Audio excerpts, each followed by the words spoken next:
I never expected to inherit anything, least of all something that would keep me up at night or send me chasing voices across old railway maps. But when my mother passed in the spring of '79, just shy of her 65th birthday, she left behind a shoebox tucked behind the floorboards of her sewing room, warped from time and damp like it had been hidden during a storm that never ended, wrapped in yellowing butcher paper, bound with string and marked in faded ink, to be read if no one returns. I almost didn't open it. I sat within my lap, legs trembling, heart tightening like a fist as the wind outside the Montana farmhouse howled against the windows and the sunset burned the fields with that copper hue I'd only seen when summer kisses fall goodbye. When I finally broke the string and lifted the lid, the scent of mildew and cedar hit me first, followed by something stranger, an almost metallic bitterness, like old blood or the inside of a train station long since abandoned.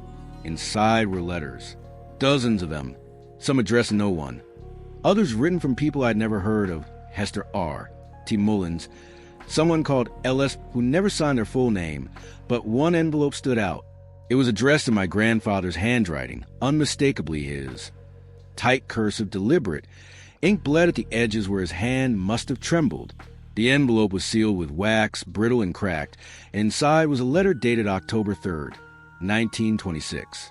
Dearest Elise, it began, which made no sense, because my grandmother's name was Ruth, and Elise was a name I'd only ever seen scrawled in the margins of old town registries or whispered in half-forgotten family gossip, like a ghost that refused to speak aloud.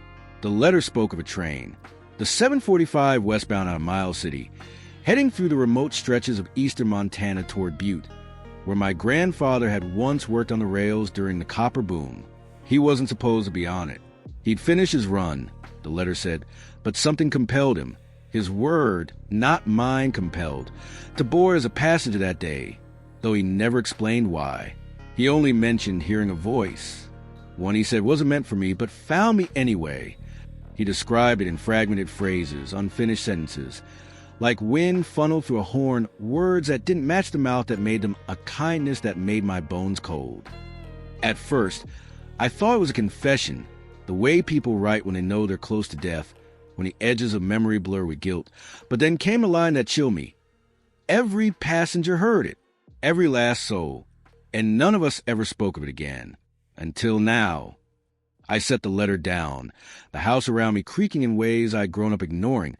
But that night, every sound felt louder, each tick of the clock a hammer, each gust of wind a whisper. I tried to sleep, but Elisa's name echoed in my head, and the thought of that train, the one I'd never heard mentioned in family stories, gnawed at the edges of my mind like rats in the walls. The next morning, I drove to the county library, a crumbling brick building that smelled of old varnish and sun-baked paper, and asked the archivist if she had any records from the Northern Pacific Railway, circa 1926. She gave me a look like I'd asked for alchemical texts, then slowly led me to the basement where boxes of neglected documents sat beneath dust and pipe leakage. Hours passed. I flipped through timetables, employee rosters, cargo logs, until I found it. A single, almost forgotten mention. Train number 1023, departed Miles City, October 3rd, 7:45 a.m., destination Butte. Arrival time, delayed indefinitely. No accident report, no derailment, just a note in the margin from some station master. All 41 accounted for upon arrival, though time discrepancies reported. Time discrepancies. I underlined it 3 times. That evening, I called my Aunt Lenore, the oldest surviving relative who might have known something. She answered with her usual gravel-thick voice, slow and wary. I asked about Elise. Silence. Then a long sigh. You ought to leave that be, she said. Some stories get passed down for a reason. Others are buried. But buried things don't stay buried forever. And what she told me next cracked something open inside me. Elise wasn't your grandmother.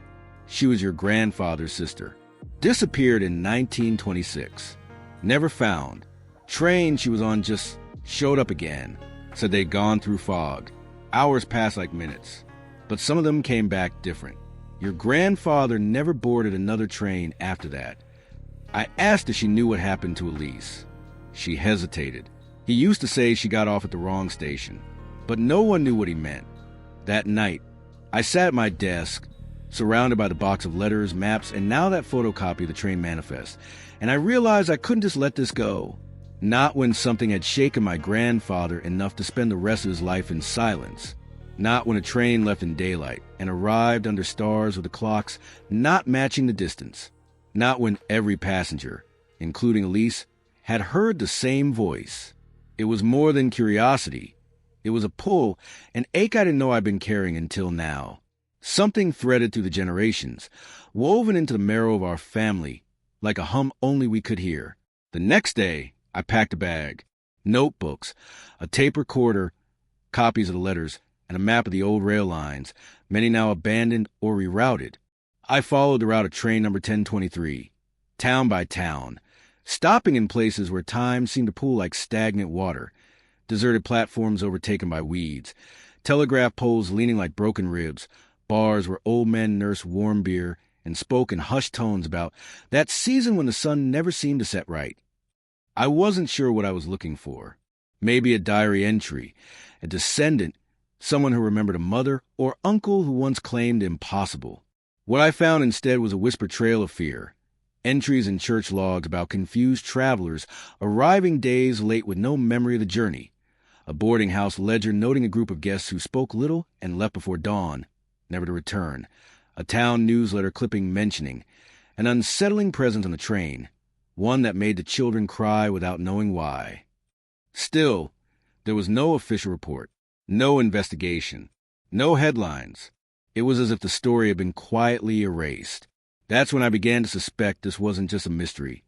It was a wound, one the town, the families, even the railroad had tried to bandage with silence. But I could feel it throbbing beneath every step I took along the old rails, every hollow stare from locals who knew something but had learned not to speak. And still that phrase haunted me. Every passenger heard it.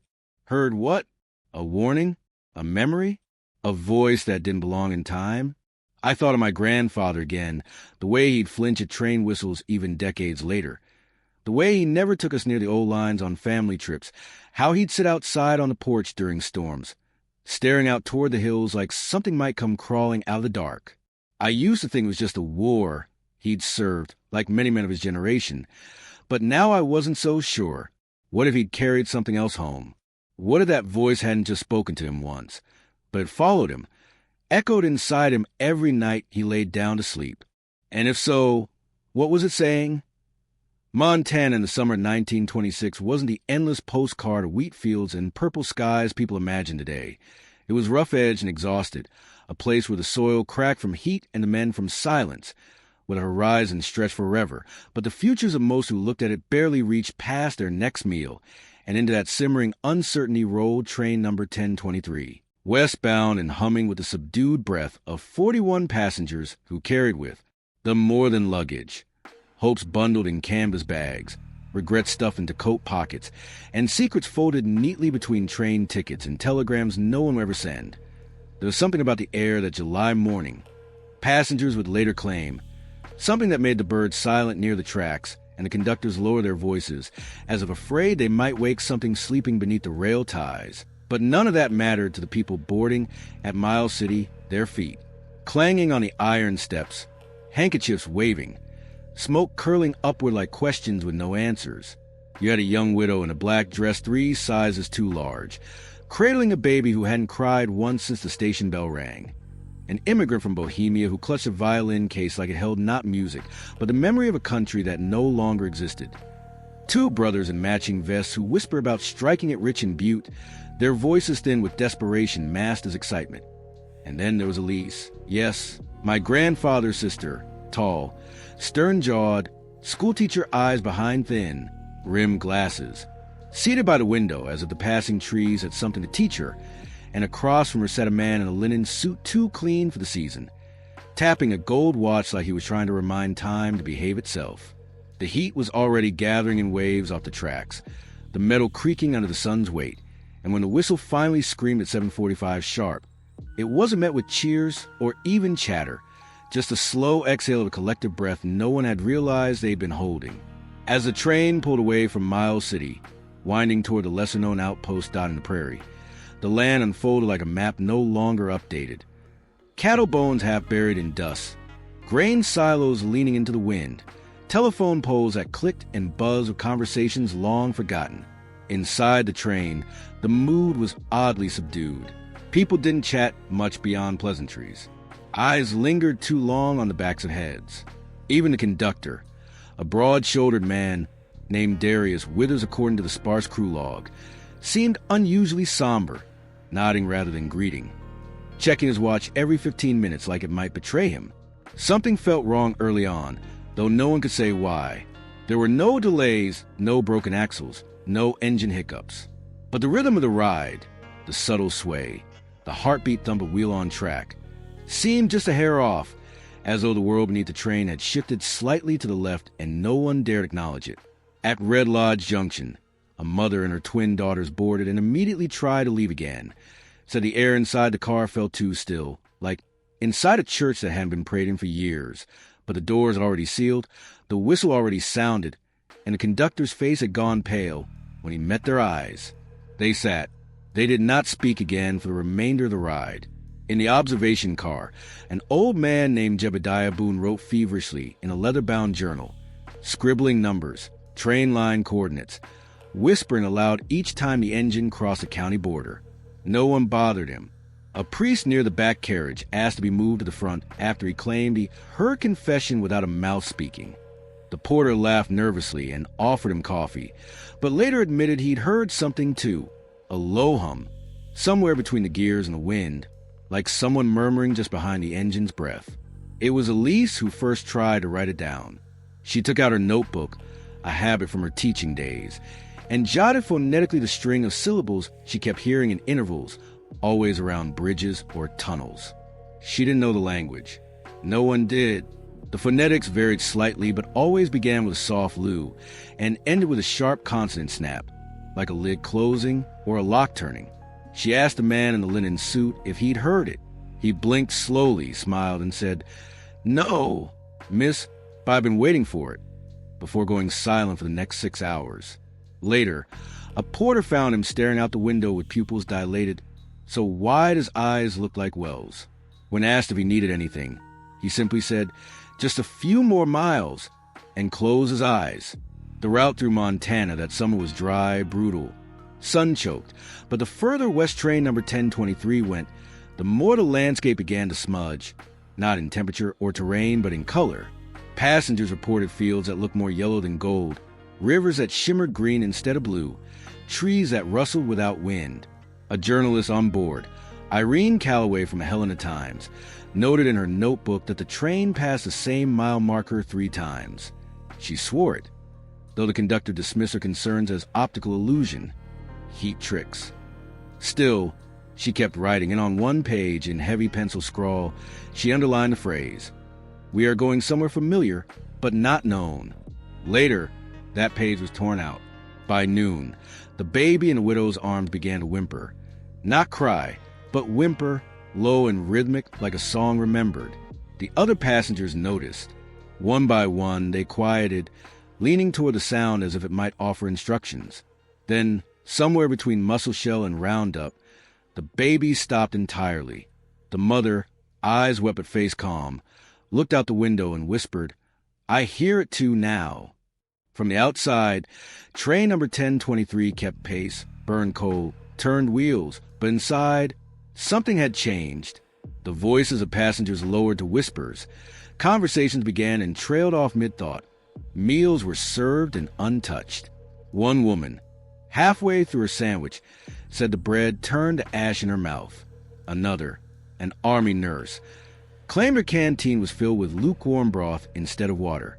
Nothing catastrophic, nothing provable, just a slow and steady drip of wrongness, like water leaking from a pipe you can't find. The only thing everyone agreed upon, according to surviving letters and diaries, was the voice. Not that they heard it all at once. No, it came in intervals, to each person differently, sometimes as a murmur beneath their seat, sometimes as a whisper in their left ear when the wind outside dropped. The words varied, but the tone remained, a voice too calm for the chaos it birthed, too soothing to dismiss as madness. It never introduced itself. never shouted. It only asked questions. Do you remember? It asked the widow. Are you sure it was your fault? It asked one of the brothers. Where do you think you're going? It asked Elise over and over until she wrote it down 15 times in her notebook and underlined it twice. The priest claimed it said nothing at all, only breathed like a patient listener. By the time the train was meant to arrive in Butte, several passengers had fallen asleep at the same moment, unnaturally still, faces slack, unbothered by the screech of brakes or the change in altitude. The train arrived hours late, yet not enough to call it a delay. The clocks at the station read 4:17, but the train's onboard time was 2:06. No injuries, no accident, all 41 accounted for. But when questioned, many passengers claimed the ride had taken days. Some said a week. Some remembered nothing at all. The crew gave reports, none of which matched. Darius Withers, the conductor, filed his final statement and retired 2 weeks later. His wife later claimed he never spoke a word for the last 6 months of his life. Elise vanished. Officially, she was listed as disembarked, her luggage gone, her name crossed off. But no one in Butte ever recalled seeing her. No hotel matched her name. No library. No school. She had simply vanished.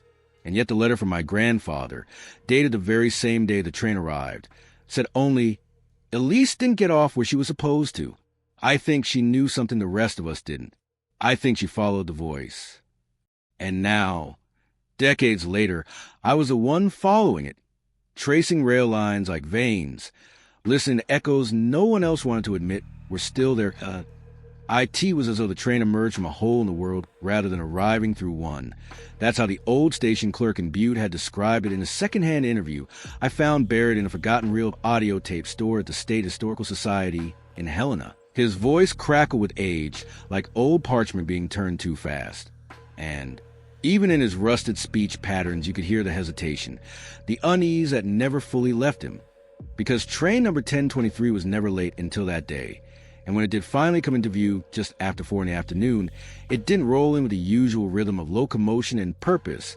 It limped, it hissed like it had been holding its breath too long. And the steam that bled from beneath, it wasn't the crisp white they were used to, but a dirty, sallow mist that clung to the gravel and didn't rise, like fog dragging chains. And the first thing the platform attendants noticed wasn't the lateness or even the silence of the passengers, but how the whistle hadn't sounded. Not once. Not as it approached, not even as it braked, just a long metallic scream of steel wheels grinding reluctantly to a stop, as though the train itself wasn't sure it belonged in Butte anymore. What followed wasn't panic, not immediately, but an odd, uncomfortable stillness, as if the townspeople, the porters, the families waiting to greet their own could sense it too, some dissonance that made the hairs on the back of their necks stand up in protest. The doors opened on cue, the steps folded down, but no one disembarked for a full minute and 30 seconds, an eternity in that heat, in that silence, until first passenger stepped off, the bohemian man with a violin case. Except he didn't carry it anymore, he dragged it, the leather corner scraped and worn like it had been buried for years. And he looked around not like a man who had arrived somewhere, but one who had just been born there, blinking into the world confused and cold. One by one, they came off the train. The brothers in matching vests, now mismatched and stained, their eyes distant, walking 2 paces apart as if they no longer recognized each other. The young widow without her baby, no explanation, no name, her arms limp at her sides and her mouth slightly open like she was trying to form a sentence and couldn't remember how it started. The priest, barefoot and clutching his own shoes to his chest, weeping without sound. There were no announcements, no explanations, and most disturbingly, no crew visible. No conductor Withers, no engineer, no porters. Until, after nearly everyone else had exited, the conductor finally appeared at the doorway of the last car, his uniform impeccable, his hat held tight in one hand, but his face slack, expressionless.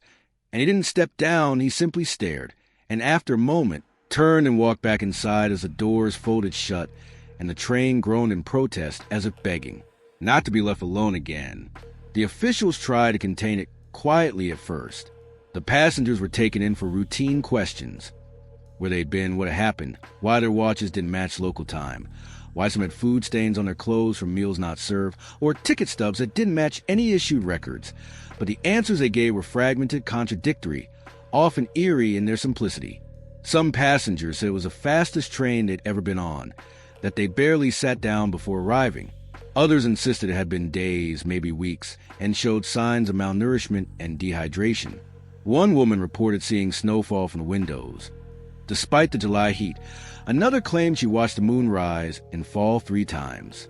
The nurse, once so sharp, so certain, wrote in her journal, which I recovered decades later from an estate sale in Missoula, that she believed they'd passed through not a tunnel, but a seam in the world, and on the other side were things shaped like us, but wrong in color, wrong in breath. Of course, none of this was admissible to authorities. The newspapers that did cover the story treated it as either minor mechanical delay or, in more dramatic cases, a freak electrical failure that had caused hallucinations. Headlines like "Train Trouble Spurs Spooky Tales" or "Ghost Line to Butte, Experts Say No" were printed briefly before fading into the folds of less controversial headlines. The public, already wary from economic strain and government mistrust, swallowed the explanations whole, eager for reassurance. But the families of those aboard were not so easily soothed. They came to Butte in droves, holding photographs, letters, telegrams unanswered for days, and while most of them found their loved ones intact, something was wrong. Something not easily described but felt in the pauses between sentences, in the way their kin looked past them instead of at them, how they hesitated before answering their own names. A woman whose husband had boarded the train sober and sane reported that he refused to come home with her, saying only, "This isn't the house I remember," and when she pressed, he wept uncontrollably and said he was sorry, but the voice had told him something he couldn't forget. Others left Butte immediately, never to speak of it again. Some remained in sanitariums. Some, like the linen-suited man, were never claimed at all, listed as John Does, too altered by whatever journey they'd endured to be recognized by their own blood. And then there was Elise. Not a single person on the manifest remembered seeing her disembark. Her name was signed. Her seat was marked. Her ticket had been punched. But her suitcase was missing. Her seatmate unresponsive to inquiries. And the only clue came from a loose sheet of her notebook recovered from beneath the seat cushion, 3 lines written in perfect penmanship. The voice belongs to no one. It asks because it remembers. We don't get to choose what we take with us. That line would haunt me for years. I took it with me, folded into my wallet, like a charm against something I couldn't name. For decades, her disappearance remained a hole in the story. Unacknowledged by the railway, unexplained by witnesses, untreated by history. My grandfather, after receiving news that Elise was listed missing at arrival, never spoke of her again. His journal stopped. He took up carpentry, gave up rail work, and refused to answer questions from his own children. Only in that one letter, the one I found, did he hint at her fate or at the fact that he believed she'd done something the others hadn't, and that perhaps she hadn't been taken at all, but had chosen to stay. Stay where? Why? The questions mounted in me like stones. And the more I uncovered, through public records, diaries, medical charts, psychiatric transcripts, the more I felt something shift beneath the surface of the story. This wasn't just a one-time event. This was a crack in the ground that had never been sealed. A doorway left ajar, and the voice, whatever it was not done asking. You would think that in the years that followed, the strangeness of train number 1023 would have been dissected, filed, exposed under 1,000 lights by journalists, historians, or even conspiracy theorists desperate for a thread to pull. But what I found, as I combed through brittle case files and faded microfiche at the dusty corners of small Montana libraries, was not sensationalism or hysteria, but silence, deep, strategic silence like the kind that follows a collective decision to bury a story too strange to carry. And only once I gathered enough whispers did I begin to see the pattern forming. A jagged chain made up of letters, journal scraps, and oral histories passed down in fragmented conversations at kitchen tables where the dishes remained untouched, and at the center of every account, regardless of passenger background, class, or religious belief, was one unerringly consistent detail. They all heard the same voice, not similar, not approximate, but the same voice described with uncanny alignment as calm, sexless, emotionless, and wrong. not in tone or volume, but in placement, like it wasn't coming from anywhere at all, like it was just suddenly there in their head, bypassing the air, the ears, the body entirely, and slipping straight into thought, uninvited and unavoidable, always at the quietest moments of the journey, just after the light dimmed through the window, or the sound of wheels briefly skipped. Rhythm, and never loud, never urgent, always asking a question, different each time, yet in the same cadence and with the same unshakable familiarity, like a lullaby remembered from infancy, or the way your name sounds when spoken by someone long dead. The letters use the same phrases to describe it. A voice that sounded like it knew me. It asked like it already heard the answer. It made me remember things I didn't know I'd forgotten. And always, the aftermath was the same: confusion, emotional disorientation, a sense of loss unconnected to any specific memory, as though the voice had taken something when it spoke, some sliver of thought or identity, like a bookmark, removed from the pages of self. I tracked down descendants where I could, children of passengers who had once ridden train number 1023 and lived to tell their stories, though most had gone to their graves in silence, some choosing dementia over disclosure, others bottling the memories so tightly that it manifested in strange behaviors. One woman's father reportedly locked every door in the house at exactly 7:45 p.m. each night and wept that the schedule was interrupted. Another recalled her mother covering all reflective surfaces with black cloth during storms, claiming the voice travels through silence, not sound. I interviewed these people in cafes, on porches, at graveyards, always with the same dread growing in my chest, because their descriptions, though filled with the fuzz of secondhand memory, still mirrored each other so closely it was as if they had rehearsed it, and none of them wanted to talk. They answered my questions with averted eyes, with reluctant nods, with a look I came to recognize as recognition they didn't want. One man, whose mother was 16 when she boarded the train and died 20 years later in a state hospital after losing the ability to speak, told me that on her final night, she wrote 4 words over and over again in the margin of a newspaper. "It's not a voice." That phrase rattled in me for days. I went back to the records. I listened to conductor's last known interview, a crumbling wax cylinder hidden in the private archive of a retired rail historian who made me swear not to release it publicly. The recording was almost inaudible, crackling static distortion, words trailing off, but one part was clear. It asked me something I should have known, something I used to know. I said nothing. Then it stopped. No one ever reported the voice screaming. No one said it barked or demanded. It simply asked, and the question stayed with them. Some passengers said they'd never heard it again, that it was a single occurrence tied to that strange stretch of time aboard the train. Others swore it returned in dreams, in the middle of music, in the space between syllables of loved one speaking. And the more I studied it, the more it terrified me, not because of what it said, but because of what it seemed to do. The voice pulled something out of people, something not everyone was willing to admit they had hidden. I returned to Elisa's final note, the one she wrote before disappearing. The voice belongs to no one. It asks because it remembers. We don't get to choose what we take with us. And the weight of that final line began to settle into something unbearable. What if she had chosen to go with it?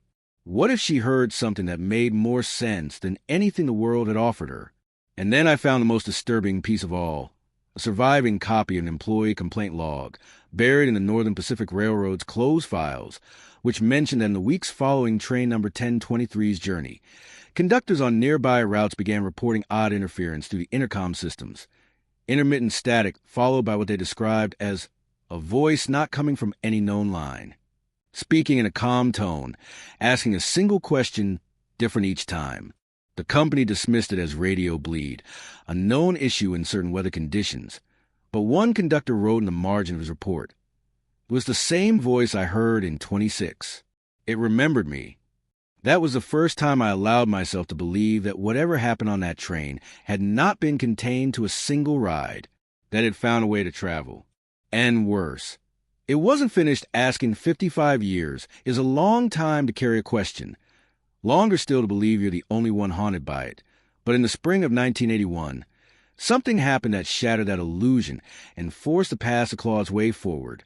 A routine eastbound commuter train departing Billings at 6:10 a.m., known locally as the Eagle Line, rolled into Helena nearly 2 hours late, with passengers disoriented, pale, and unwilling to speak to press, and I would dismiss it as nothing more than a minor scheduling hiccup until a handwritten incident report surfaced, signed by a mid-level rail operator named Dean Furlow, describing unusual auditory disturbances on board the train, specifically a calm voice, heard independently by at least 9 passengers, none seated near each other, repeating the same sentence in varied intervals. "Where do you believe you are now?" When I read that line, my chest went cold, not in the dramatic movie script way, but in the quiet, paralyzing kind of cold that starts in your spine and settles in your stomach, like the slow onset of a fever, because it was the exact phrase Elise had scribbled in her notebook before she vanished, and suddenly the tidy closure I'd been pretending to wrap around this family mystery unraveled into something far worse, something still alive. I filed a request for the full passenger log, but was told the records had been lost in transition during a rail system digitization overhaul, a bureaucratic euphemism I'd come to recognize as code for, "We don't want you looking any closer." But I did. I found 3 passengers from that 1981 train who were willing or broke enough to talk, and none of them knew about the 1926 incident. Not one.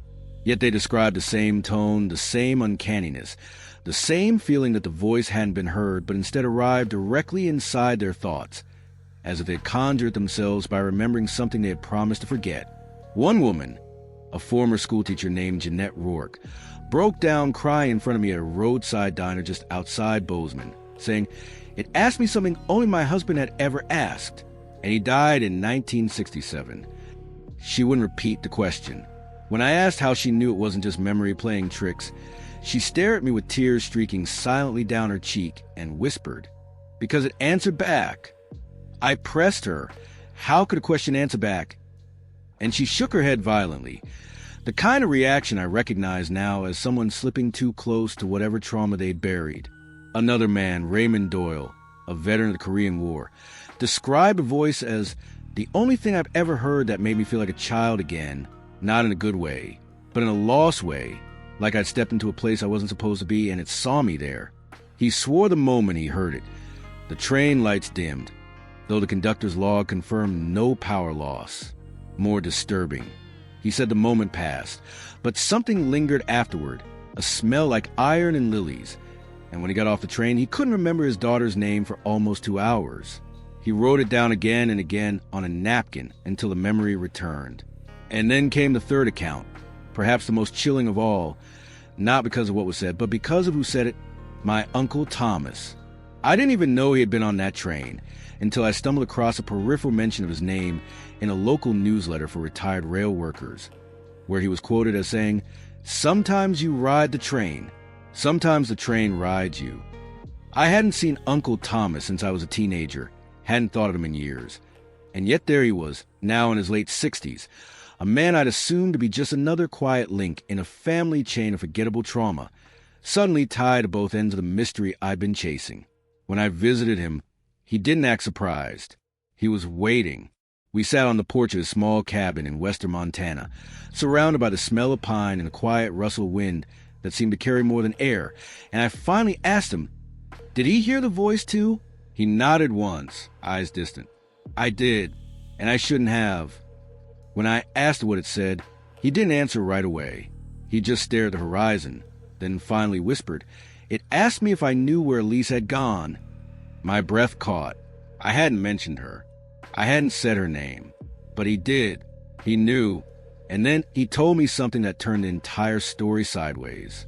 In the late 1970s, when he was clearing out our grandfather's attic, he found a box labeled "Return to Source." Inside were pieces of an old telegraph machine, scraps of ticket stubs from 1926, a journal belonging to Elise, and a spool of reel-to-reel tape with no label.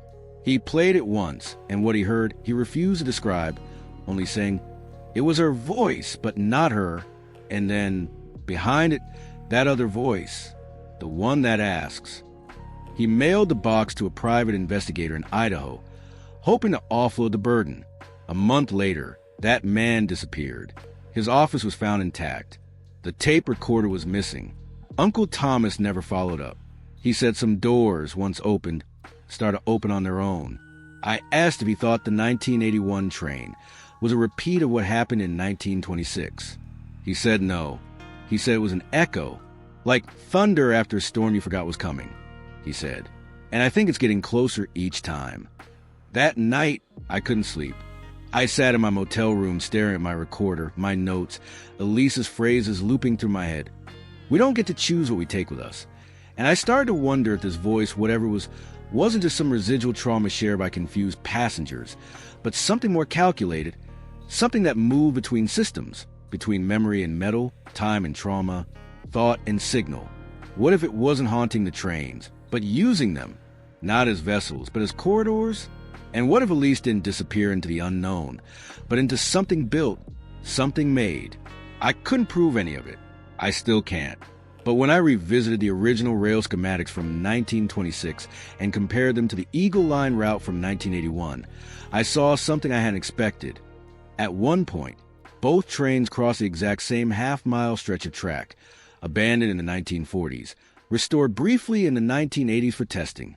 Same coordinates, same timestamp. Two trains, 55 years apart, same voice. That wasn't coincidence. That was a circuit being completed. And I couldn't shake the feeling that I had just stepped into it. After the sleepless night in the motel, the one where every gust of wind to the window screen seemed to whisper syllables just beneath comprehension, I knew I couldn't leave this story half open anymore. Not with a pattern forming and coordinates repeating across generations.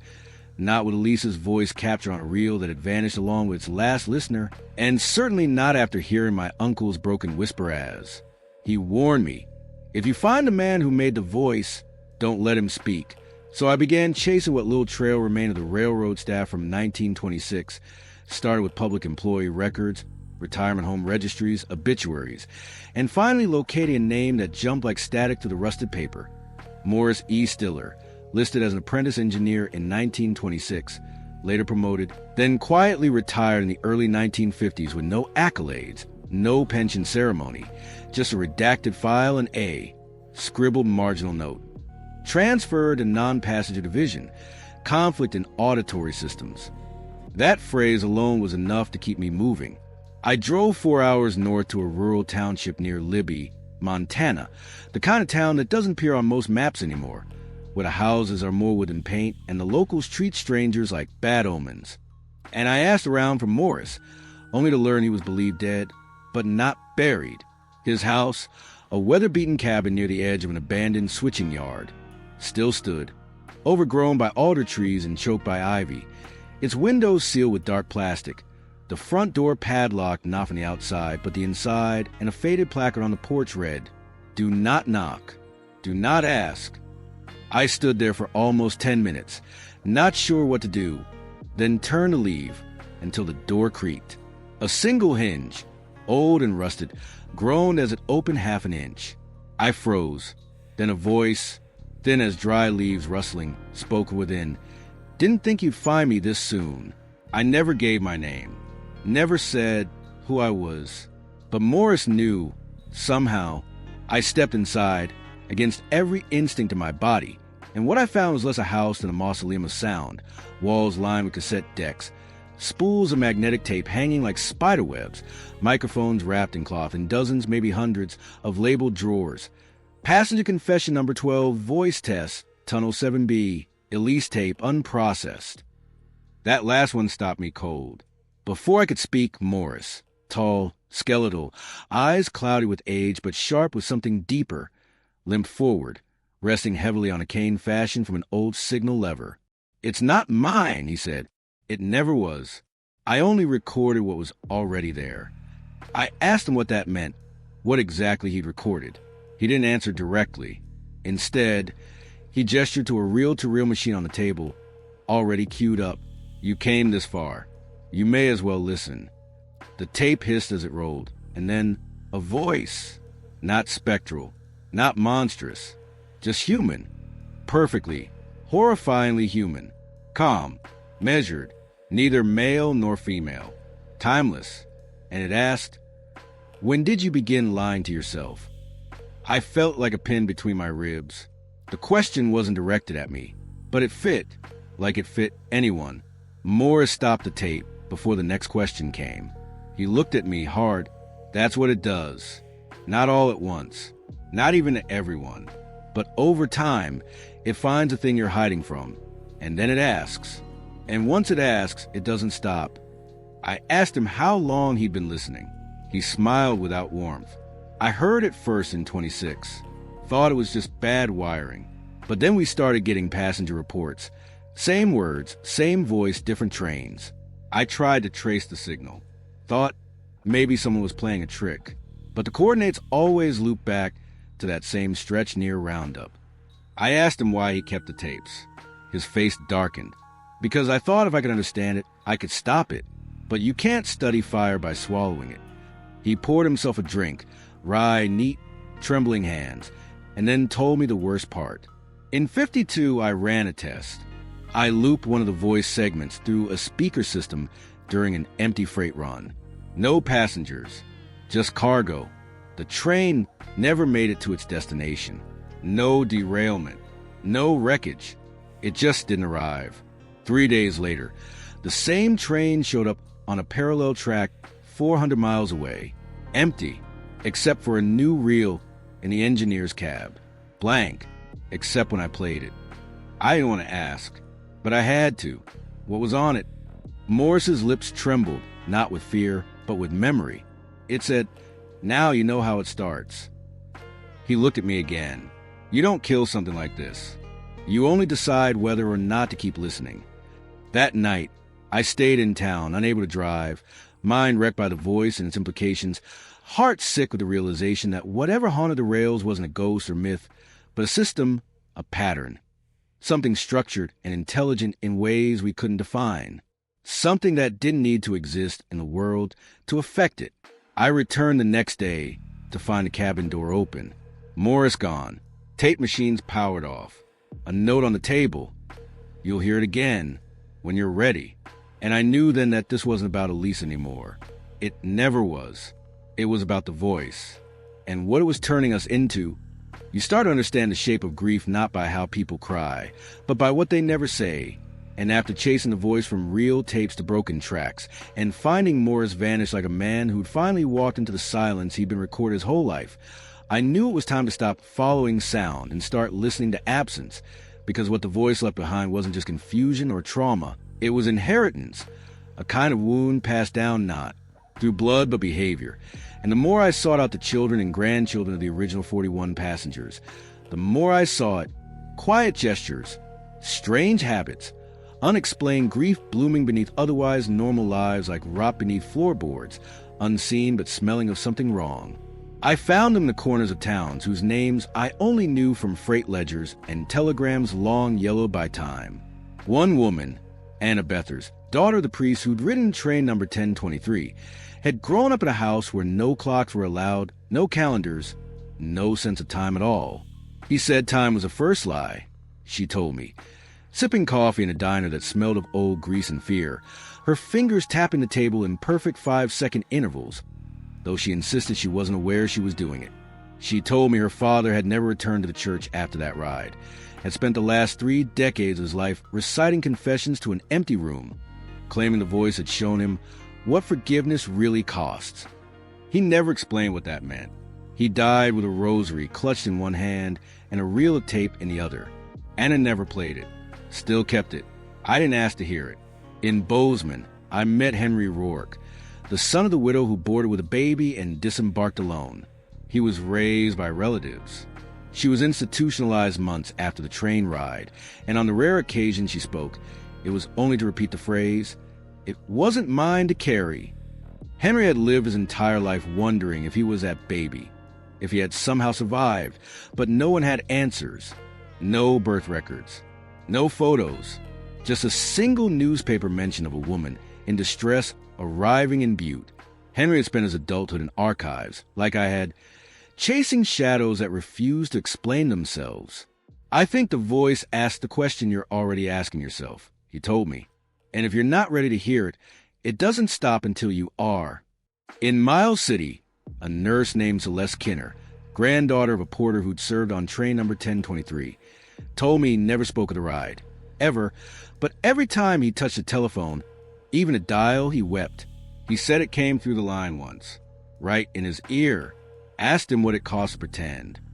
She told me he died on the train platform in 1973, waiting for a train that never arrived.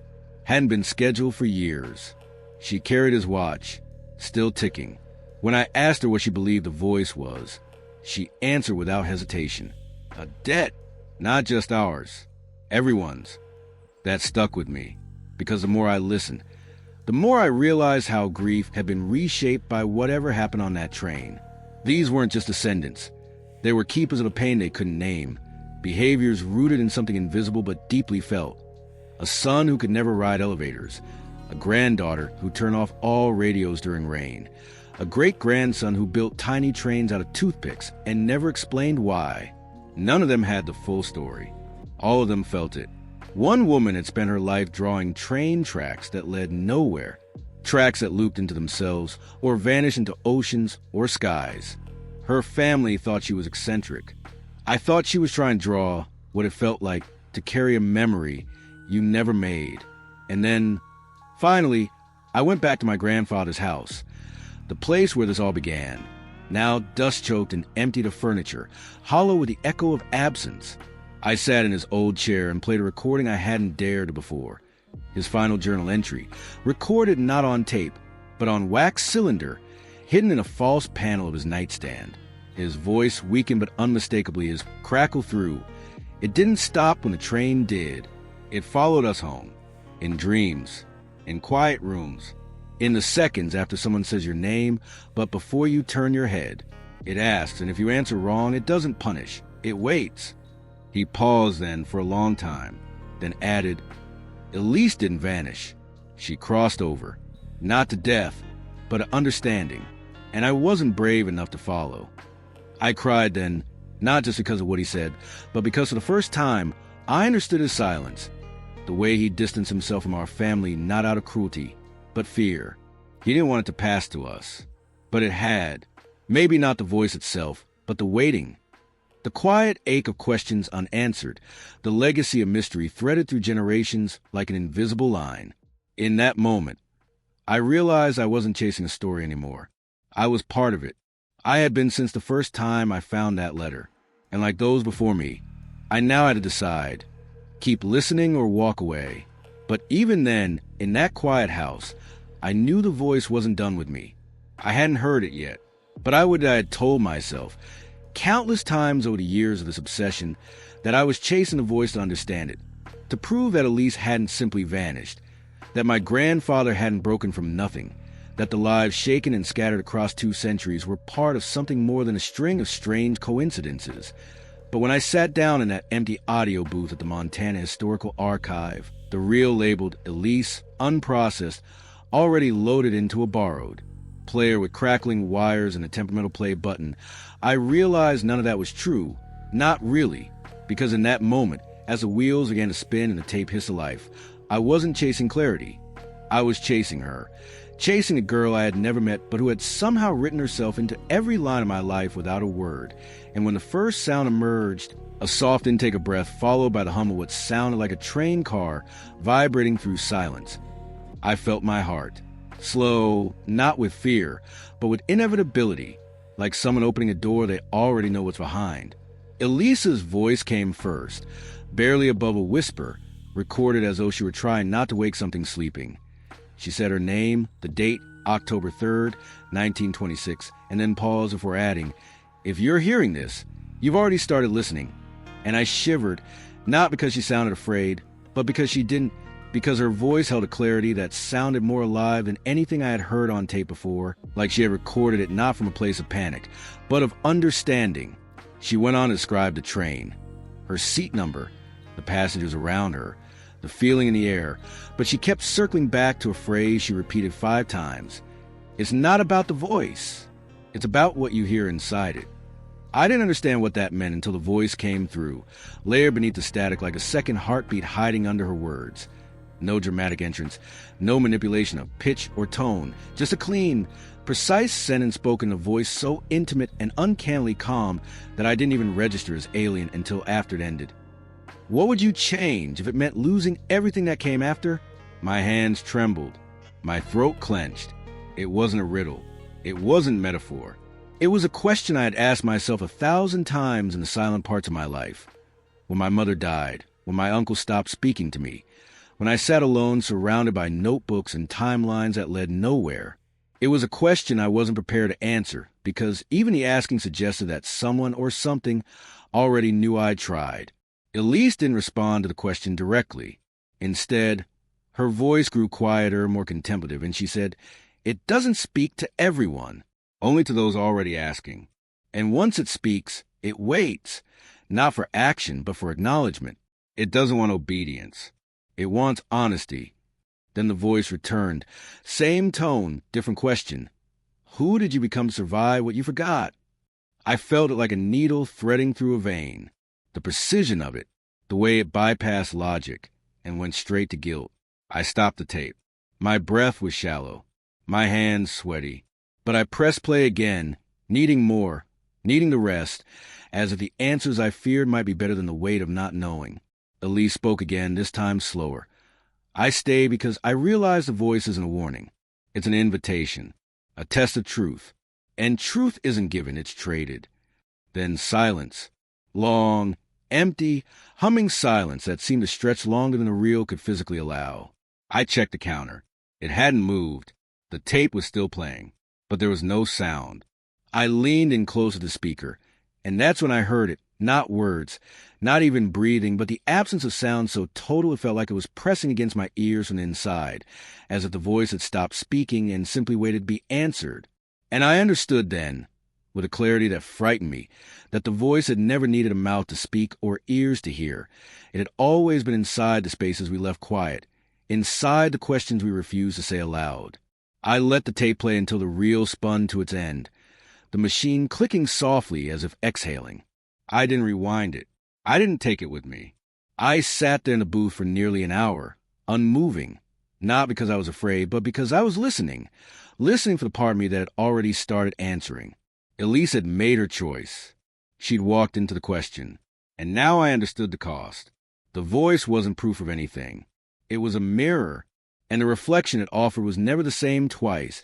There's a kind of silence that settles in your life after you've heard something you weren't meant to, a quiet that doesn't soothe but stalks.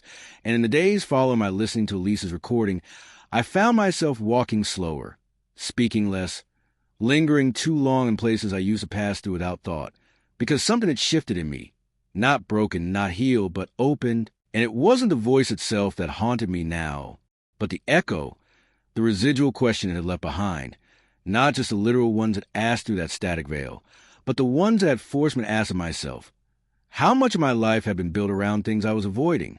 How many of my choices were born not of truth, but fear of what the truth might cost? I tried to go back to my old routines, to the library, the archive rooms, the coffee shops where I once pretended to be just another researcher, but nothing felt the same, because once you hear a question like that, once you realize how intimately it fits into your own silence, you can't unhear it. And I think that's what Elise meant when she wrote that truth is traded, not that it's given away, not that it's forced from you, but that once you let it in, once you speak it, you give something up, something small but sacred, the comfort of ambiguity. And I began to wonder if that was what happened to all of them, the passengers, the witnesses, even the descendants. Not that they were cursed or touched by something paranormal, but that they had each, in their own way, answered a question they hadn't meant to hear, and in doing so, traded a part of themselves that could never be reclaimed. I started writing letters. To people I hadn't spoken to in years. Apology letters, mostly. To my uncle. To an old friend I cut off when the research consumed me. Even one to my mother, folded and buried under the roots of the elm tree behind the house. Not because the voice told me to, but because, for the first time, I could hear what had been left unsaid between us. That's the echo. It doesn't shout. It lingers. It waits. And the longer I sat in that truth, the more I saw it reflected everywhere. In the quiet despair of strangers, in the way people flinch when asked how they're really doing, in the tension behind smiles at funerals. We're all carrying a question we're not ready to answer. Most of us don't even know what it is. But it shapes us. It builds walls around our hearts. patterns in our speech, distances in our relationships. The voice didn't invent that. It just revealed it. And now I couldn't stop seeing it. It was in the blank stare of a man alone on a park bench, in the hushed argument between a couple pretending everything was fine, and a young woman who rode the same train every morning without ever meeting anyone's eyes. It wasn't haunting them. It was living alongside them, like it had always been. Maybe that's what Elise figured out before the rest of us. Maybe that's why she stayed, not to disappear, but to stop running, to sit in the quiet long enough to finally hear herself again. I used to believe mystery was a thing to be solved, a puzzle with a center that could be filled if you just found the missing piece. But I see now that some mysteries are shaped like mirrors. They don't want to be solved. They want to be faced. And maybe that's the point, not to uncover the truth, but to stop pretending we don't already know it. I think that's what broke my grandfather, not the ride, not the voice, but the knowing it never really left, that it would always be waiting just outside the edge of silence, waiting for the moment you let your guard down, when the question would come again, not louder, not angrier, just patient, because the voice doesn't demand. It invites. And what it invites isn't terror, it's honesty. That's why it frightened so many. That's why it left others quiet. Because we're trained our whole lives to hide certain parts of ourselves, to protect the soft underbelly of memory and regret, to pretend we're whole even when we're fractured. And the voice, whatever it is, doesn't accept that. It sees you, not just a version you offer the world, but the one you buried, the one you forgot how to name. And now, having walked through this story, having followed it from tracks to tape to the deepest folds of family grief, I finally understood what it meant to carry the echo. It means living with a question, letting it walk beside you, not fighting it, not answering it, just acknowledging that it's there, and maybe sometimes whispering something back. Closure, I've come to learn, is not an event or an answer but a confrontation, a moment when the truth doesn't fix anything but simply refuses to be ignored. And after everything I'd heard, read, and uncovered, after Lisa's voice in the tape and the train that vanished only to reappear in pieces across decades, I felt the growing ache not to finalize the story but to return it, to place its weight in the hands of those who had unknowingly carried fragments of it all their lives. And so I spent months tracking down two families who had, without ever asking, become part of the same unwritten history I was chasing. The descendant of the linen-suited man who spoke of waiting for the voice before going silent, and the grown children of Jeanette Rourke, the woman on the 1981 train who heard her dead husband's words whispered back to her by something that wasn't him. And what struck me immediately, sitting across from each of them in living rooms layered with quilts, family photos, and the scent of things long unsaid, was how deeply they craved something they couldn't name. Not answers, exactly, but recognition, validation that the strange fissures in their families, the sudden silences, the night terrors, the aversions to music or mirrors, weren't just quirks or mental illness or emotional fragility, but pieces of a story older than them. And when I told her what I'd found, what I'd heard, none of them looked surprised, only quiet, like people staring at the shape of a word they'd always known but never dared speak aloud. One of Jeanette's daughters, Melissa, told me how her mother would sit at the piano and press a single key over and over again, the same low note, without moving on, as if waiting for someone to answer back. She said music was a door, Melissa whispered, but some songs you never want to hear again. She'd kept her mother's diary but never read it until the night I arrived. Together, we opened it. Most of it was blank. But on the very last page, in pencil so faint it looked like a bruise on the paper, were 3 sentences. It asked me if I believed in time. It showed me what I remembered wrong. It left me with a feeling I haven't yet finished feeling. Melissa cried, not loudly, but in the kind of deep, exhausted way that comes when someone else finally sees what you've been holding. And then there was a grandson of the linen-suited man. His name was Thomas, quiet, wiry, eyes like river stones, and he told me how as a child he found a tape recorder in his grandfather's attic with a single cassette labeled Almost. When he played it, he said there was only silence at first, but then came a phrase, not spoken but breathed. You almost understood. He'd never told anyone. Until me. I asked him what he thought it meant. He said, I think the voice doesn't want to be known. I think it wants to be witnessed. That sentence stayed with me for days, because it reframed everything. What if Elise hadn't followed the voice into some other dimension or mystery, but simply accepted it for what it was, a witness to who we really are, beneath the stories we tell ourselves? And what if the true horror wasn't the voice, but the fact that most of us would rather live in the dark than be seen that clearly? I brought them copies of the timeline, transcripts, fragments of the letters, some part of me hoping it might bring peace, or at least a gentler kind of unease. But what I saw in each face was not relief, not gratitude, but something harder to find, an awareness deepening, as if the fog they lived inside had finally thinned enough to glimpse the shape of the trees beyond. Not enough to name them, but enough to know they were there. One of them asked me, "So what do we do with this?" And I didn't have an answer, not because I hadn't thought about it, but because I had, and I'd realized there wasn't a neat resolution waiting, only an understanding. We are meant to solve some questions. We're meant to carry them, and maybe speak them aloud, so the weight is lessened for those who come after. I left those homes changed, not with a sense of triumph, but with humility, a recognition that I had walked into lives shaped by something they'd never asked for, and my only task now was to honor that weight. That's what closure really is. Not the ending of a mystery, but the beginning of a deeper awareness of what we're truly carrying, and what it might mean to finally set some of it down.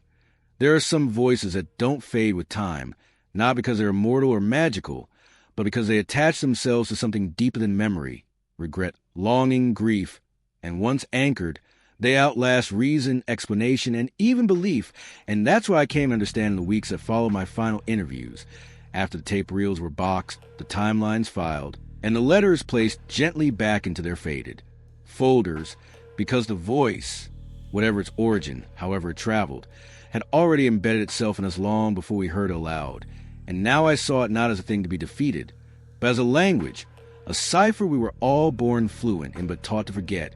And what frightened me more than anything was realizing how many people were already living as if they'd heard it, acting out the consequences of questions they couldn't name, building entire lives around the unspoken ache it leaves behind.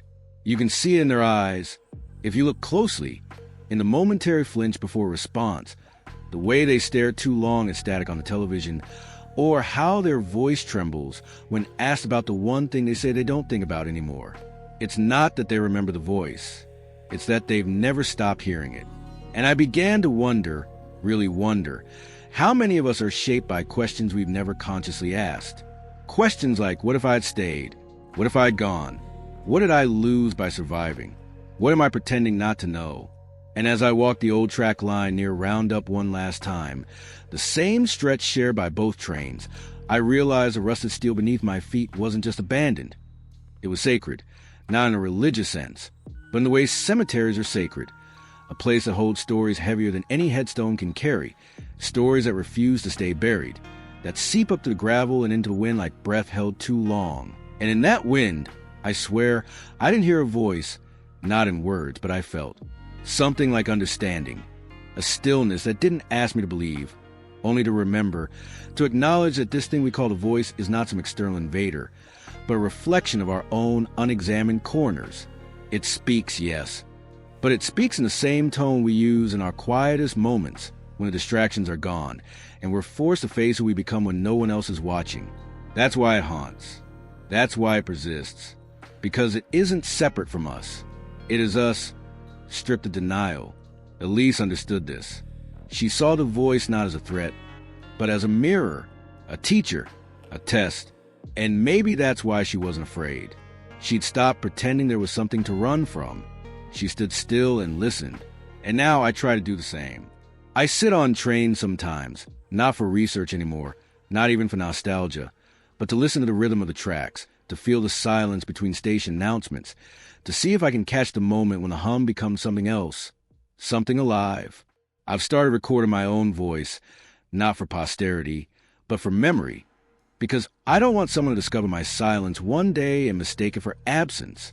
I want them to know I heard it too, that I faced it, that I live with it, not above it. I keep a journal now, not to track the story, but to speak back to the parts of myself I've ignored for too long. I write letters to people I miss, including some I never met. I write to Elise. I tell her that I understand now. Not everything, but enough. Enough to know the voice wasn't trying to scare us. It was trying to remind us that we've already survived the worst thing imaginable, being unknown to ourselves. And maybe that's what it means to outlast time, not to defy death, but to speak into the parts of life we're too afraid to look at. The voice endures because we endure. Because no matter how far the tracks stretch or how many generations pass, someone always comes back. Someone always listens. And when they do, the voice will be waiting, not as a monster, not as a ghost, but as a question only the bravest ever ask out loud. Are you ready to know? It came 2 weeks after I thought the story was over, after I packed away the notebooks, filed the audio logs into a locked cabinet. I told myself I wouldn't open again, and turned my focus toward quieter things. Sunlight on hardwood floors, warm meals that didn't taste of obsession, nights that weren't haunted by timelines. But then the package arrived, unmarked except for my name written in block letters with no return address. And for a long moment, I didn't touch it, just stared at the plane. Cardboard like it was ticking, not with sound, but with some invisible countdown that only I could feel. And when I finally opened it, heart thudding in my throat, I found inside a reel-to-reel tape and a folded note that simply read, "This is where it ends, or begins." The handwriting wasn't Elise's. It wasn't Morris's. I couldn't identify it, and something in my gut twisted with the understanding that whoever sent this had known exactly where to find me, and more disturbingly, knew I would still listen. I told myself not to play it. I promised. But curiosity, in the absence of closure, becomes something hungrier. Less a question, more compulsion. And that night, under the dim yellow light of my office lamp, I threaded the reel into the player, sat down, and pressed play. There was no hiss, no ambient noise, just silence, as pure and thick as snowfall in a forest, the kind that makes you forget the shape of your own breath. And then, very slowly, a voice began, not the strange, disembodied tone I had come to fear, not Elise, not Morris, but my own, my voice, speaking words I'd never recorded, but recognized as mine. "You knew this wouldn't end with answers," it said. "You came looking for something else." The voice paused and continued. "The question is not why the voice comes. The question is what you become after it leaves."